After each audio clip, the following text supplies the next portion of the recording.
दर्यापूर शहरामध्ये बाहेर राज्यातून काही चोरटे शहरात येऊन लोकांची फसवणूक करून त्यांना लाखो रुपयांचा गंडा देऊन फरार होत असल्याची धक्कादायक बाब समोर आली आहे। शहरात बाहेर राज्यातील महिलांनी विदेशी चलन दाखवून त्या बदल्यात भारतीय नोटा बदलून देऊन फायदा करून देत दर्यापुरातील पंजाबराव कॉलनीतील रहिवासींची 3 लाखांची फसवणूक केल्याची धक्कादायक माहिती समोर आली आहे।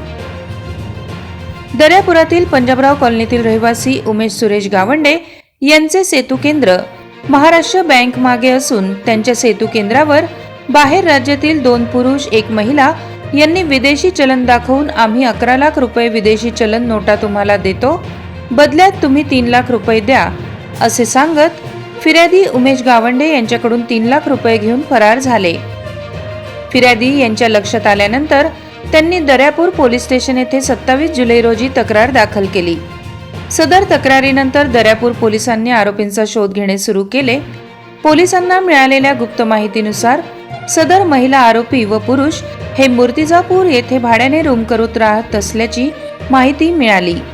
पोलिसांनी मूर्तिजापूर येथे जाऊन या प्रकरणातील 3 महिला आरोपींना ताब्यात घेतले असून सदर आरोपींकडून नगदी 2,65,000 रुपये व वेगवेगळ्या कंपनीचे 10 मोबाईल असा एकूण 2,79,250 रुपयांचा मुद्देमाल जप्त केलाय।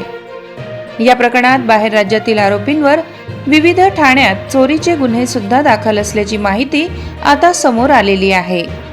सदरची कार्यवाही ठाणेदार सुनील वानखडे यांच्या मार्गदर्शनाखाली अभय चौथनकर, सिद्धार्थ आठवले, प्रभाकर डोंगरे, उमेश वाघपांजर, प्रतिमा लुंगे, किरण सरदार व स्थानिक गुन्हे शाखेच्या अमरावती ग्रामीण पथकाने केली आहे। या प्रकरणातील 3ही महिला आरोपी दर्यापूर पोलिसांच्या ताब्यात आहे।